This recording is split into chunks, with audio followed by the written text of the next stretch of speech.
Halo pemirsa, apa kabar? Senang sekali saya Raden Marlias dapat kembali menemani Anda dalam sebuah program talk show yang syarat informasi inspiratif untuk Anda dan juga keluarga. Inilah Bincang Sehati.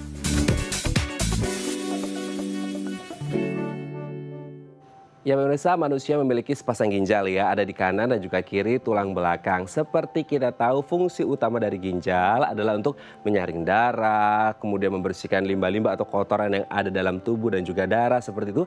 Dan memiliki banyak lainnya fungsi yang sangat penting untuk kesehatan tubuh kita. Kebiasaan buruk seperti nahan buang air gitu ya, terus kurangnya konsumsi air putih terutama itu dapat menyebabkan gagal ginjal yang berakhir pada apa? Cuci darah, terus kemudian yang paling parahnya adalah transplantasi ginjal seperti itu. Itu sangat mengerikan sekali ya. Nah, inilah topik yang akan kita bahas hari ini yaitu penyakit ginjal. Namun sebelum kita membahasnya, kita bahas terlebih dahulu nih beberapa mitos dan fakta yang katanya ini makanan-makanan yang tidak boleh dikonsumsi oleh mereka penderita penyakit ginjal. Kita lihat yang pertama.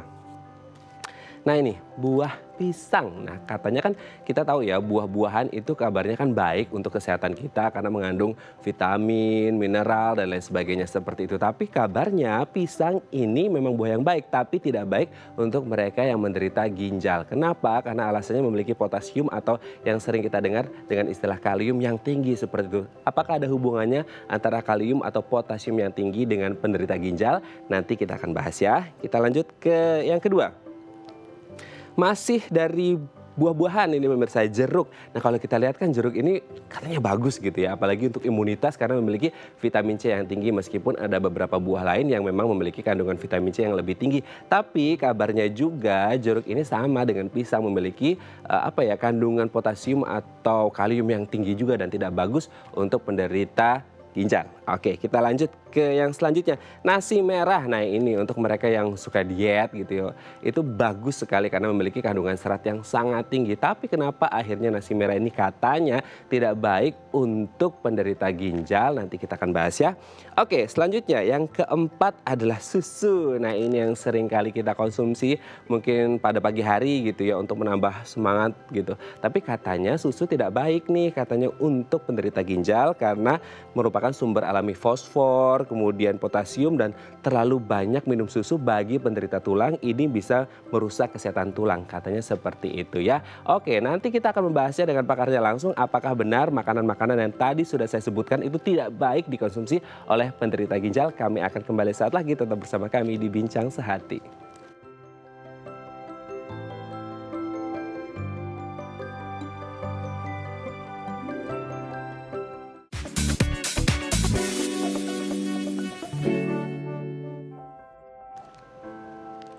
Baik, karena masih bersama kami di Bincang Sehati dan kita masih membahas topik kita hari ini yaitu penyakit ginjal. Seperti kita tahu bahwasanya ginjal memiliki peran yang sangat penting bagi kesehatan tubuh kita yang ada erat kaitannya juga dengan darah. Oke, tadi di segmen sebelumnya kita sudah membahas nih pemirsa beberapa makanan yang kabarnya harus dihindari oleh mereka yang memiliki penyakit ginjal. Ada pisang gitu ya, ada susu dan lain sebagainya. Nah, di segmen kali ini kita akan membahas nih apakah itu benar-benar harus dihindari oleh penderita ginjal atau tidak. Nah, telah tersambung bersama kami di sambungan Zoom dengan Dr. M. Ingrid Budiman, SPGK, spesialis gizi klinik dari Bethsaida Hospital. Halo, selamat pagi Dr. Ingrid, apa kabar?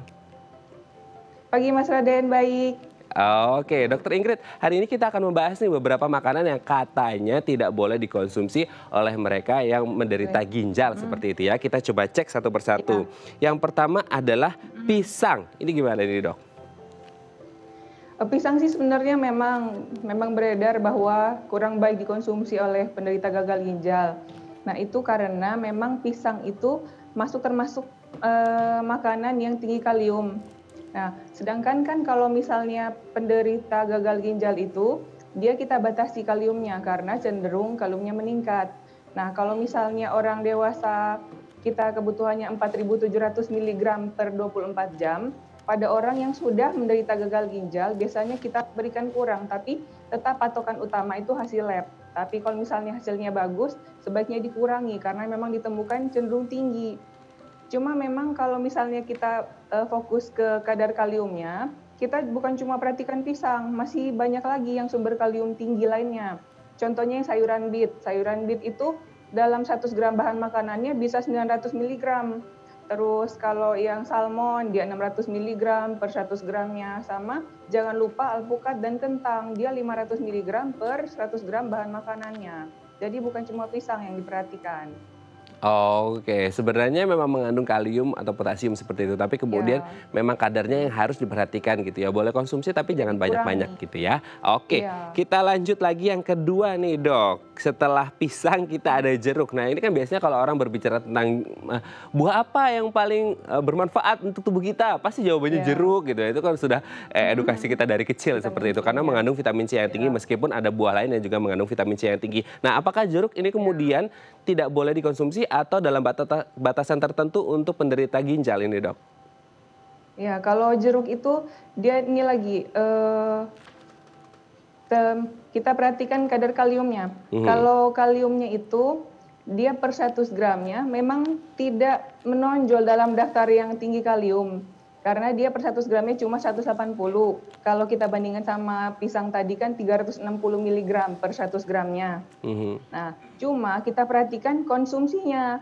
Itu mhm. kan memang secara umum, kadar vitamin sama mineral makanan dinyatakan dalam per 100 gram bahan makanan. Itu biar memudahkan. Tapi yang kita mau sorot itu adalah berapa banyak kita makan sekalinya. Nah, secara umum satu buah pisang itu dia beratnya 50 gram. Mmm, Jadi kalau misalnya kita makan satu buah pisang, itu kita kemakan 180 miligram kaliumnya. Tapi kan tadi dia, patokannya 360 per 100 gram, tapi kita konsumsinya 180. Nah, sebaliknya sama jeruk, jeruk itu dia tidak menonjol di daftar kalium tinggi karena dia kan 180 per 100 gram. Tapi per buah jeruk itu rata-rata 200 gram. Jadi misalnya kita makan satu buah pisang, kemasukan 180 miligram kaliumnya. Kalau jeruk langsung 360. Jadi masalah jumlah, bukan cuma dia kadar per 100 gram, tapi jumlah yang kita makan juga diperhatikan berapa. oke, kadar kaliumnya 180 per 100 gram kalau itu jeruk gitu. Iya, Tapi rata-rata jeruk itu sedang beratnya kita makan 200 gram, 200, jadi iya. otomatis kita Kalau mengonsumsi kali 360 2. kalium seperti itu ya. Nah, pertanyaannya kemudian kan sama seperti halnya pisang dan juga jeruk nih, Dok. Itu kan pisang dan jeruk memiliki beragam jenis gitu kan. Beragam jenis. Nah, itu memang semuanya memang mengandung kalium atau kemudian ya udah pokoknya fokusnya pada pembatasan asupan yang masuk gitu. Iya, kalau misalnya mau ngomongin kadar vitamin, mineral memang tergantung banyak hal. Maksudnya di daerah mana ditanam, cara tanam, diprosesnya, terus disimpannya. Tapi secara umum dia tinggi, jadi sebaiknya dikurangi.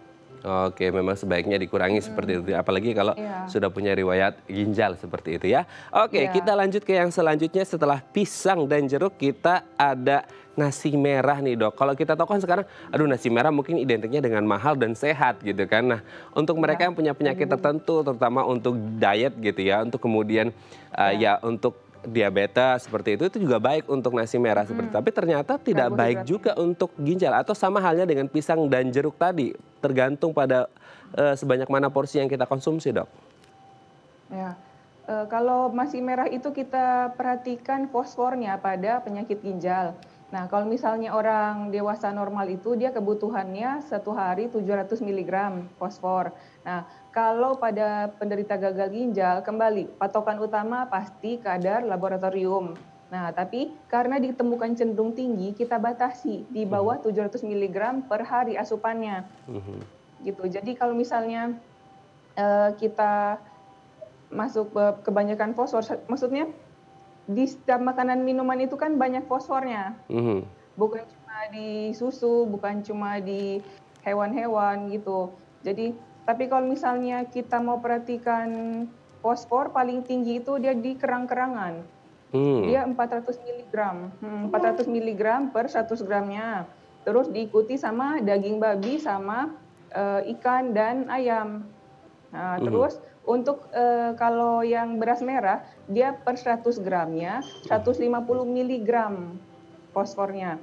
Sedangkan kita kalau makan biasanya 1,5 hingga 2 porsi. Jadi sekali makan tuh bisa kemasukan 300 miligram mhm. fosfor, sedangkan kita targetnya di bawah 700 sehari. Itu udah Mmm. nasi dan lauk pauk, Mhm. Oke, memang lagi-lagi kembali ke porsinya seperti itu ya dok ya. Oke, yang Iya, terakhir dok, setelah pisang, jeruk dan juga nasi merah atau beras merah adalah susu. Nah ini kemudian, ini kan banyak dikonsumsi oleh kita-kita semua gitu ya, apalagi warga iya. Indonesia seperti itu. Nah, apakah kemudian susu juga tidak baik untuk penderita ginjal atau lagi-lagi sama dengan halnya pisang, jeruk dan juga nasi atau beras merah ini dok, tergantung porsi? Oh iya. Kalau memang susu biasa yang secara umum kita temui, pastilah dia jumlah protein, jenis protein, vitamin, sama mineralnya kurang cocok untuk Mhm. yang penderita gagal ginjal. Tapi kalau masalah susu, kalau khusus untuk, susu yang dikhususkan untuk penyakitnya boleh, karena dia jumlah proteinnya sudah disesuaikan, jenis proteinnya dipilih, dan yang mineral seperti fosfor dan kaliumnya itu rendah, karena Mhm. memang cenderung tinggi pada penderita gagal ginjal. Jadi kalau masalah susu, yang penting sesuai penyakit masih boleh. Oh gitu, berarti memang harus Iya. konsultasi nih, maksudnya susu mana yang Iya, memang cocok untuk penyakit apa seperti itu, sehingga tidak iya, menimbulkan beda. keburukan, justru Mhm. kebaikan dan untuk mensupport kesehatan kita seperti itu ya. Baik, terima kasih Dokter Inggris sudah berbagi bersama kami Sama-sama, hari ini di Mas. Bincang Sehati. Semoga bisa menjawab dan memberikan pengetahuan yang baru bagi mereka yang penderita ginjal. Baik pemirsa, selanjutnya kita akan membahas nih beberapa penyakit ginjal. Bagi Anda yang memiliki pertanyaan, Anda bisa menghubungi kami di nomor 021 290 32644 atau DM Instagram kami di @bincang Sehati Diet TV. Kami akan segera kembali.